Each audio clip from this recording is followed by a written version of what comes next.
What's up, y'all? I'm back out here on the range, as you can see behind me, on a cold, frosty morning. Temperature started in the 30s when I first got out here. I think it's supposed to climb up into the 50s by the time I'm about ready to leave, but that ain't gonna stop me from getting some good testing done today, and we're gonna start things out with some thick 9mm. So we got the jelly contraption out here ready to roll with a couple of chronos and 2 fresh blocks of gel, really nice and clear, so you'll get a good picture of what happens with this one here. I am using a heavy clothing barrier as always. It's got a layer of denim, fleece, and 2 layers of cotton t-shirt. And what I got for this one is some 9mm double tap. This was actually sent to me by Jeff, so I really appreciate that. What we got here is their 147 grain plus P load. They're bonded 147. Now I tried to find some info on the projectile in this, and I do believe it's a gold dot. I couldn't see anything, I didn't find anything, but from the testing I've done, you know, there are a few others that look similar to a gold dot, but I'm almost positive this one is a gold dot. There you can see the cartridge, nice nickel plated case, and there's your projectile. Again, I'm almost positive that this one is a gold dot. Now the ballistics on the box are saying 1125 feet per second, and that's out of a 4.5-inch barrel. So 1125, that's gonna give us just a little over 400 foot-pounds of energy. Y'all know me, that's kind of my standard for a 9mm. If I'm gonna carry a 9mm, I want it to be at least 400. That's kind of just an arbitrary number, yes, but that's just my preference. So hopefully we get this velocity, or at least very close, because if we lose much at all, that's going to dip us down on that energy. Now, as far as what I'm running them out here, I've got 2 different barrel lengths. I do have one full size, the 4.5-inch that they claiming these velocities from, the G17 here with the 4.5-inch barrel. Me personally, for a 147, I'm probably not going to choose that to run out of a short barrel, but Jeff was curious to see the performance out of a short barrel, and I'm always curious to see if we can get some good performance out of short barrels, so this will be a good opportunity to test these thick boys from a shorty here. So as you can see, we've got the Canik Mete MC9 with the 3.1-inch barrel. So this ought to be pretty interesting. Normally, I wouldn't have much hope for a 147 moving, you know, 1100 or something like that, but being that I'm pretty sure these are gold dots, this might make a difference. Let's get it all set up and see what happens. All right, let's check out these velocities, y'all. I'm gonna do a 5-round average from each barrel length. We'll start with this 3.1-inch Canik first. Now, if y'all not familiar with this lab radar, like I always mention, you're gonna get multiple velocities. The large numbers right here at the muzzle, and then you've got 5 across the bottom. I've got those set, the first one for 3 yards, which is roughly where the gel is here at 10 feet, and then I've got them set for 10, 15, 25, and 50 yards.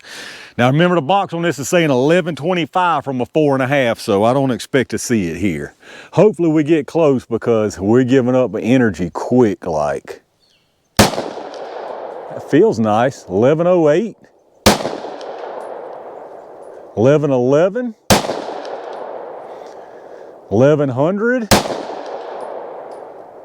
1081. And 1102, so felt pretty nice, and I suppose that's not bad for a short barrel for a 147. Let's check out the average. All right, so our 5-round average there was 1100 feet per second. We had a 30 extreme spread and a standard deviation of 11.5, so 1100, I think if I'm doing my math quickly, that's gonna be right at 400. I think it's gonna be just a little under 400 foot-pounds of energy. So again, that's just an arbitrary number I use for my own purposes. That's really not too bad though for a short barrel 147. Let's get it reset and see what the G17 does. All right, let's see what we get from the 4.5-inch G17. I don't think we're gonna have any problem hitting that 1125 right here. 1192. 1177. Yeah, this stuff does feel good. 1177 again. 1169. And 1190, so well over that 1125. Let's look at the average. All right, some good numbers right here for sure. We had a 5-round average that time of 1181 feet per second, extreme spread of 22 with a 9.4 standard deviation. So no doubt about it that this heavier stuff really likes that long barrel. 1181 here, and if you do remember on the MC9, it was 1100, so you're talking about 81 feet per second difference between them. So again, this 147 loading here definitely likes likes the longer barrel. But with that being said, normally I would probably be a little concerned about the short barrel performance here, but being that it's a gold dot, I feel like we still gonna get some good stuff. But let's get it all reset, and y'all know what time it is. All right, y'all, it's bonded big boy jelly time. We'll put one through each barrel link, starting with this MC9 first. Y'all probably noticed I had to put my jacket on out here. This wind is chilly, sure enough, but let's see what happens here. This one, again, I'm a little bit concerned about, but hopefully it's for no reason. All right, that should have been perfect right there. Let me go see what I got.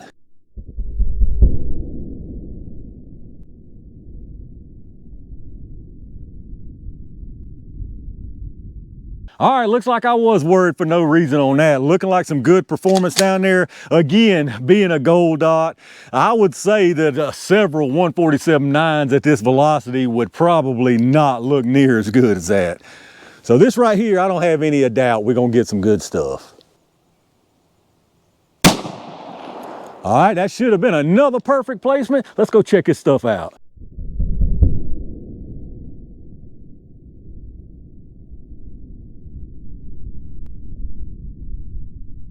All right, let's take a look at this stuff down here, y'all. Really, really nice looking performance from both of these. Very glad to see this.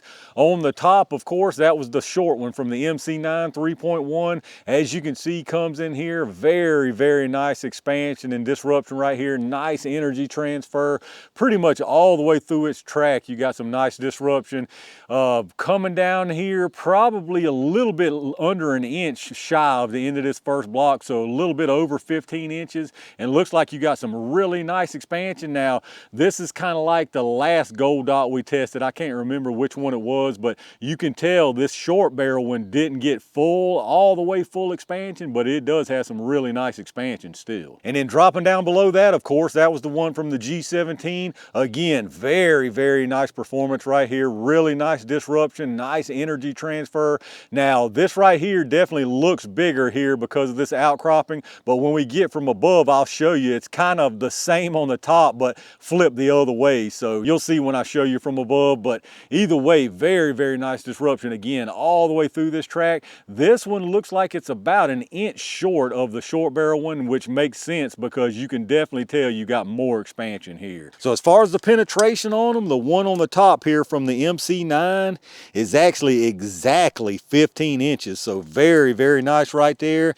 And then the one below it from the G17 is, again, exactly 14 inches. So perfect penetration from both of those. And then here's your look up close. Again, on the top was the MC9, bottom the G17. You can see from this angle, the G17 definitely disruption looks bigger on the bottom. Followed on through, both of them very, very nice. And there's your projectiles. You can see that one on the top from the MC9, definitely not full expansion. The one below it, a little tricky to see, but you can tell you got more expansion there. And then if we look from the top here, you'll see what I'm saying. You see that one on the top now looks basically like that bottom one. So it's just a matter of how you look at it. Both of these really have very, very similar disruption and action in the gel. However, you do, without a doubt, have more penetration from the short barrel. All right, let's take a look at these projectiles. More very, very nice looking stuff right here. Look at that. I mean, you got very nice expansion. Now, this right here obviously is from the MC9, the 3.1 inch barrel. This is from the G17 with the 4.5. You can see definitely a difference there. That extra velocity made a big difference on expansion. You can see a lot of the base there. However, that being said, this expansion from the MC9 147 is basically on par with most average 115 and 124 9mm we've seen. So even though this might not technically be full expansion, this is way more than enough. But there's definitely no doubt this G17 with the long barrel pushed it how it was supposed to be. You can see down in the center there, you can see the little gold dot even. So that's when you know you got some really nice expansion out of these gold dots. But let's get a few measurements on them and see what we got. We'll start with the weight. They both started at 147. This one from the MC9 is at 146.8, so I would say that's pure manufacturing tolerances.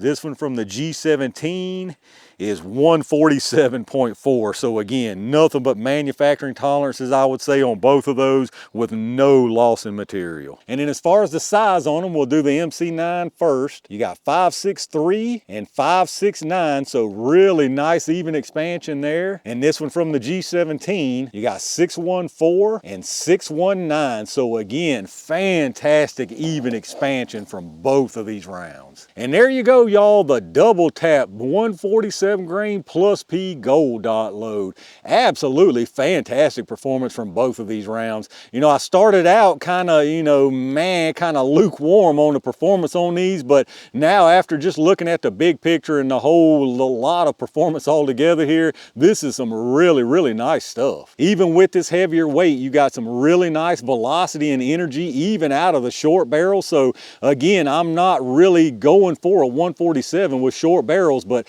I wouldn't have any problem carrying this. Now, I probably still wouldn't specifically go look for this. I would probably still prefer like a plus P plus 124 like I normally do carrying 9, but I would have absolutely no problem running this, and I would feel completely confident that I was going to get some really nice performance. All right, y'all, I think that's a fantastic way to start the day of testing. Again, really nice performance from this stuff out of both of these barrel lengths. A little surprising just how well it did from the short barrel. Looking at that box velocity, you know, you always, well, not always, but most of the time, I've personally come to expect less than what's listed on the box. So the fact that this stuff is loaded so nicely is definitely what gave us the good performance from both of these barrels. I guess it really shouldn't come as a big surprise though. DoubleTap, from what I can remember, most of their stuff has done really well that I've tested. Gold dot projectile, I mean, what can you say? One of the best projectiles ever. But let me know down in the comments what y'all think about it. Any of y'all out there run this particular load, this DoubleTap plus P147? If not, do you run the 147 gold dots in some other kind of load? Let me know down in the comments what your thoughts are. If you enjoyed the video, take a second if you would and hit that thumbs up button. Make sure you subscribe to the channel and make sure you've got those notifications turned on so you get notified when I upload stuff. Check out those affiliate links in the video description below if you're doing some shopping. Anything you pick up after hitting those links, I get a kickback from them towards the channel, so I really appreciate that. Big thanks again, as always, to all my Range Gang members and every single one of y'all for supporting the channel the way y'all do.